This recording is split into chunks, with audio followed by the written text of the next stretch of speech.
Well, the war against Russia in Ukraine has been lost.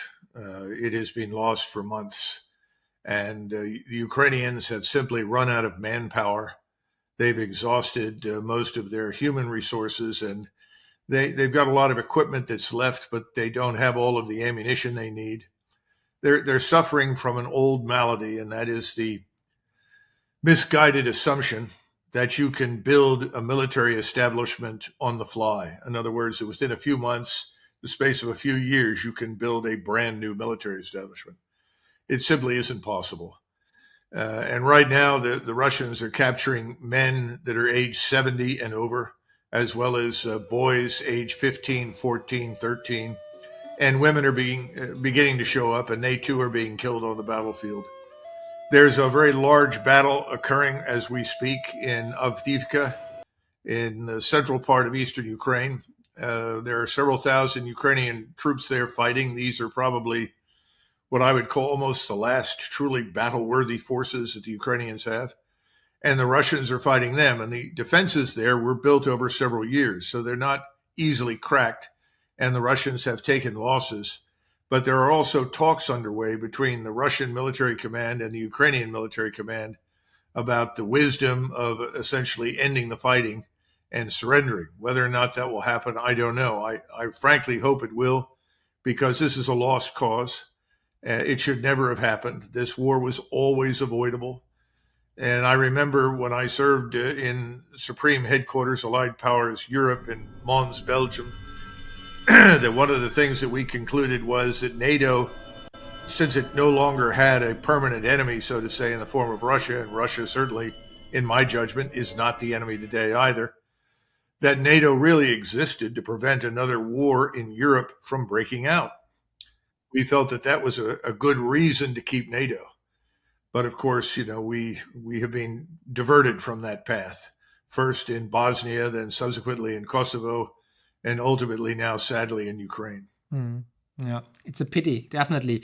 Mentioning that we could have stopped the war a long time ago. Most recently, there has been an interview with the chief negotiator of Zelensky, and he publicly admitted that a peace deal has been on the table back in March of 2022 already.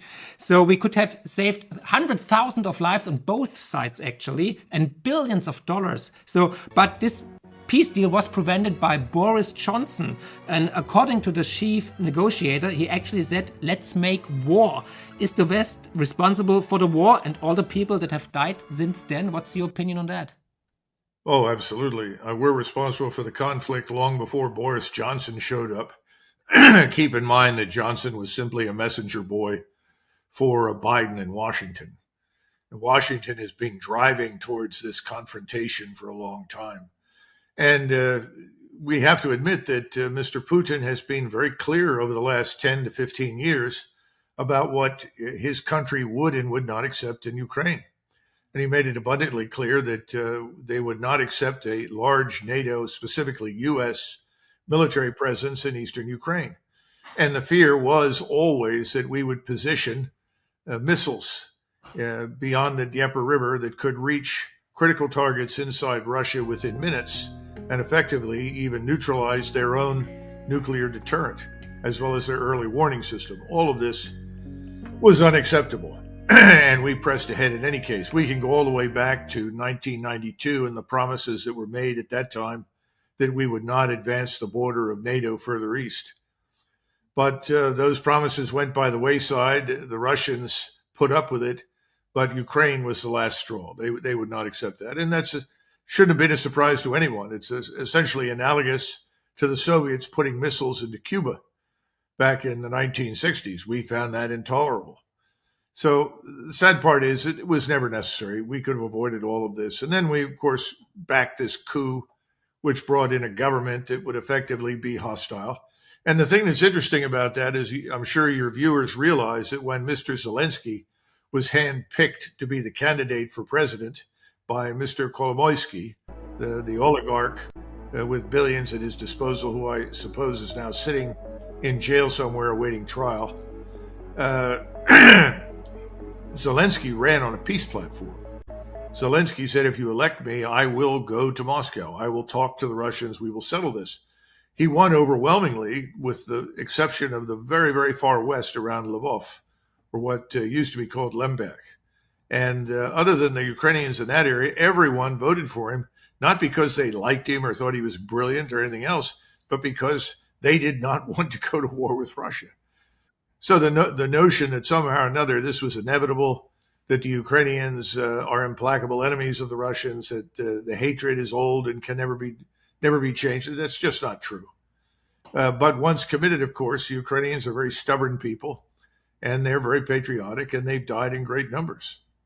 I think they've lost now very close to, if not beyond, 500,000 dead on the battlefields. And I don't know how many others have been wounded, seriously wounded, to the point where they'll never lead normal lives. They've never had on the Ukrainian side an effective and professional medical evacuation system. And when you do that, you're putting all of your soldiers at serious risk. It should never have happened. And of course, the biggest problem is that when Zelensky met with Johnson, he also heard the promise that came from Washington, which was, you need to stick with this, fight this war. We will back you until you win. The Russians cannot win. You will have the entire scientific, industrial might and power of the United States and NATO behind you. We will stay with you to the end. Well, that's all nonsense. It never made any sense. It was wrong. And all of the assumptions that we embraced about Russia were fundamentally false. You know, that Russia is weak. Russia has a military that's too small. Well, truthfully, at the beginning of this operation, the ground force was too small. And of course, that then raises the question of, if it was too small for eastern Ukraine at the beginning, what makes anyone think that the Russians were planning on attacking Eastern Europe and marching into Warsaw? That's a lot of nonsense. It was never on anybody's mind in Moscow. So that had to change. And what we've done is effectively created the very thing we said we went in to stop. You now have a Russian military establishment that is probably more powerful today than it has been since the 1980s. In addition to that, I think it's probably the best military establishment they've had in 40 or 50 years. It's very competent. It's well officered, well led. It's now very well equipped. And this is probably the thing that people seem to miss. We said they were too weak, that they would be isolated economically, that we could, as we have done historically, use the American-dominated global financial system to punish Russia. It didn't work. And more we're watching as nations have simply decided to no longer do business in dollars, to walk away from the SWIFT system. Everyone has decided we were tired of being bullied by the United States financially. This is not a good thing for the United States, but then again, we've behaved very badly. And hubris or arrogance die slow deaths. True. So, but weren't you surprised at the beginning how bad managed the Russian army was, or how long it took for them to reorganize, or that they failed with the Battle of Kiev and so on? No, actually speaking, I'm shocked that they turned it all around as quickly as they did. Okay. I never saw any evidence for a desire to move into Kiev. I think that there was some contemplation about it, but it was unserious. There were no serious plans, nor was the force really in a position to do that. And then, of course, once the negotiations started, the Russians immediately withdrew because they thought the negotiations would bear fruit.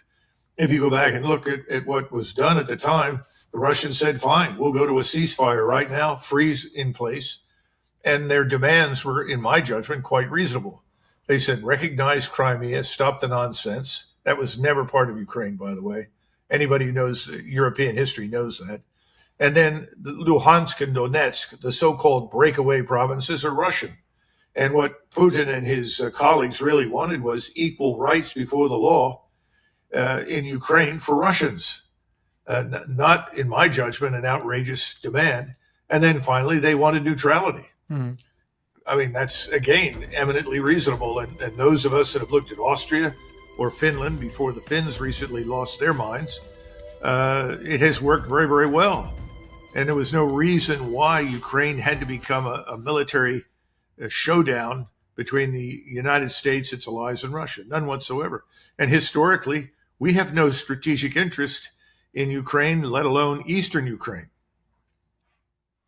So what do you think, how many soldiers died on the Russian side? Because you already mentioned 500,000 on the Ukrainian side, but how many Russians?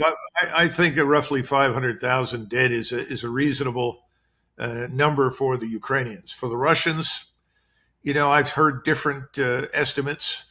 I had better sources for what was happening in Ukraine because of connections I have in Poland, the Czech Republic, Ukraine, and some Russian, but mostly Ukrainian. I grew up with Ukrainians in Philadelphia, in the United States. I like them. I am not an anti-Ukrainian person by any means, but I thought the Ukrainian government was negligent, corrupt, and borderline criminal. And I saw no reason for a war with Russia. So I had to make a decision, and so I supported what I thought was the right answer for Europe and for Ukraine, which was an end to the war with Russia as soon as possible. Obviously, I failed, and everybody else who tried to bring that to an end failed. But we did not know that former Chancellor Merkel and some of her colleagues, excuse me, were actively working to bring on the fight. Had no idea. I looked at the Minsk Accords, and again, I thought they were not unreasonable. They were workable. I had no idea that it was an empty facade. So it's bad enough to know just how corrupt and incompetent Washington can be, but I had hoped for something better from Berlin. Yeah, I have to disappoint you. So talking about corruption and Zelensky, a few weeks ago, there was an article in the Time magazine where close advisors of Zelensky admitted that he has become, quote, crazy, and that high military leaders don't execute his commands. Do you think that the elites are done with Ukraine in the US and perhaps even in Europe, and you think Zelensky is out of his mind, as mentioned in this Time magazine article? Well, first of all, let's step back for a moment and consider how America handles these kinds of problems historically. I always ask Europeans the same question. What did we do in Vietnam when the war effectively ended? And they all look at me strangely, and I say, we left. We left. Now, what does that mean? Things didn't go our way. We failed miserably. So we tried to put up a facade and say that we had been as successful as we could, and then we quietly stopped funding everything and we walked away. What the Germans have never understood is that we, Americans, like the British, are preeminently a maritime and aerospace power. We are not a land power in Eurasia. We are only a continental military power in the sense of ground forces in the Western Hemisphere. And when you have this background and historical experience, you learn that when things don't go your way, you can pack your bags and simply leave. And then the aftermath is everyone else's problem. And what happens inside the United States, where most Americans on any given day could care less what happens beyond their borders, is the media changes the subject. They don't talk about it anymore. I mean, what I thought was interesting is I would read these bulletins that would come out of the Pentagon, something called the Early Bird. And a friend of mine called me and said, have you seen today's Early Bird? I said, no, this is months ago. He said, no one's talking about Ukraine. Now they're talking about alleged aggressive moves by China in the South China Sea, which of course is nonsense. But that was a clear signal that we had effectively abandoned the effort in Ukraine. Charles de Gaulle got it right. Charles de Gaulle said in a speech, Europeans need to understand two things. Great Britain is an island, and Americans do not live in Europe. And I've often gotten into arguments with my German colleagues because I said, stop acting as though you have to apologize for 13 years of history. Germany is a great power. It has a role to play in Europe, an important role. You need to play it and stop being foolish and paying for this crime of 13 years. And it wasn't even 13 years. It was during the war itself. And by the way, nobody ever points out that Adolf Hitler couldn't have done anything without the active help and assistance and support of Stalin and the Soviet Union. You couldn't have gotten a single German tank fully fueled on its way into France or anywhere else without Soviet fuel, Soviet oil, Soviet gas, scarce minerals, rare earths, everything that you needed for the military machine all came out of the Soviet Union. No one ever brings that up. And so we give the Soviet a pass. The Soviet Union was a victim. Nonsense. The Soviet Union did everything it could to bankroll Hitler in the hopes that Western Europe would fight itself to a standstill. But nobody brings these things up. So let's stop all the nonsense about the Second World War. And I'm not interested in punishing Russia today for what the Soviets did either. The Russians have an important role to play in Europe. We should have turned to them early on and said, yes, you have an important role to play in Europe, just as Germany does, and embraced them and said, let's work together. We did the opposite. So this is a terrible set of circumstances now, and the Europeans are left holding the bag. And Putin today spoke, just before I came on, I read the text, and he said he has no intention of talking to anyone in Washington until after the next election. Well, why would he? All we've done is lie to the man about everything. And then we poured nothing but buckets of filth and abuse all over Putin and the Moscow government as though it were effectively Stalin, which it isn't, not at all. So, I think the Europeans now have to get involved and take a hand. You've got to find someone in Germany with the ability, the brains, the character, the courage to be chancellor. I don't have an answer for you, but you need one badly. And Germany can play a role in bringing this absolute monstrous catastrophe to an end. Because no one else is going to do it. Washington's not going to do it. Washington has shifted attention entirely to Israel now in the Middle East. And as some of my friends point out, having made a terrible mess of Europe, now we're going to finish off the rest of the Middle East with more stupidity. I hope not. But, I don't have much hope these days for the people we have in power. And unlike you, we don't have a parliamentary system. So for the moment, we're stuck. You are not. We are too. We have the worst government in history, actually. In the last 70 years, it's a nightmare. But what do you think? How will it end? You think, when will the war end? What's your scenario for the future? What do you think? How will this whole mess end? Well, I think the Russians, who never had any interest in controlling Eastern Europe, are going to sit down and decide what they think the minimal requirements are for their long-term national security. I think the Russians will want to control those areas that are inhabited primarily by Russians. That means you move from Kharkov, which is historically a Russian-speaking city, all the way down to Odessa. Now, where the line is drawn across eastern Ukraine, whether they go to Zaporozhye and then from Zaporozhye over further east, I have no idea. And I think that's what, and they'll want neutrality for whatever survives of Ukraine. But again, people have said, well, what about Poland? Does Poland have a role to play? I would tell you, frankly, that if the Poles were not in NATO, and unfortunately for Russia they are, I don't think the Russians would care who controlled Western Ukraine. They just don't want a hostile party there. The problem for Warsaw is it's demonstrated that it too is incurably hostile. Now that could change, but for the moment that's the situation. So I think the Russians will determine these are our minimal requirements. And then I think they'll look for partners in Europe. And the only partner historically that the Russians have ever been able to look to with any reliability is Berlin. Not anymore, with all the sanctions and Nord Stream. So but the Russians did not blow up Nord Stream. That's the next question, actually. What do you think? Who was it? Well, first of all, I don't have access right now because I'm on the outside of the administration. Even though I have a top secret clearance, I don't have access to precise information. But I think it's pretty clear that we had a hand in it. Because you have all the senior political figures from Victoria Nuland, the architect of catastrophe in Ukraine, as well as President Biden himself, all saying, if this war breaks out, we will stop it. There will be no transit of liquefied natural gas or oil or anything else from Russia into Germany.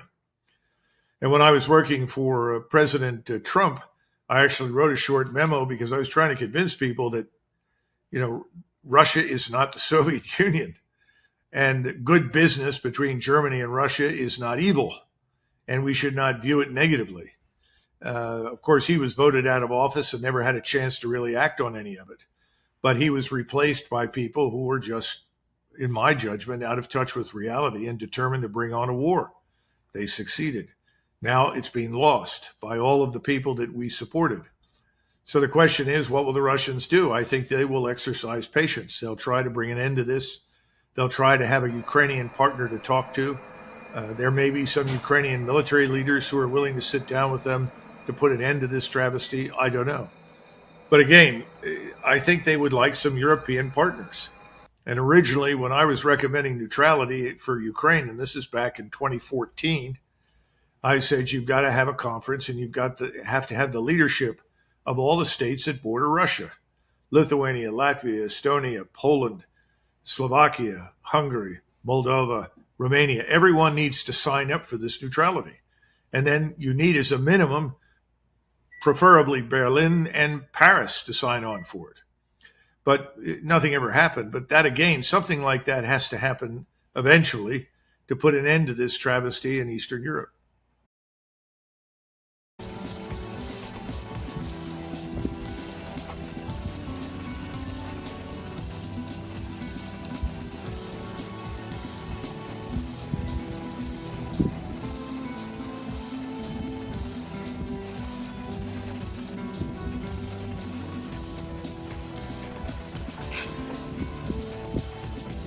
Tiếp theo, trượt vào chân đầu tiên một trượt lên một bính, sau đó móc mỗi chân một mũi đơn.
Lên một bính, cắt lên.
Sau khi thực hiện xong thì mình đã có một cái đựng đồ lặt vặt như thế này. Nếu mà mọi người thích thì nhớ theo dõi video của mình.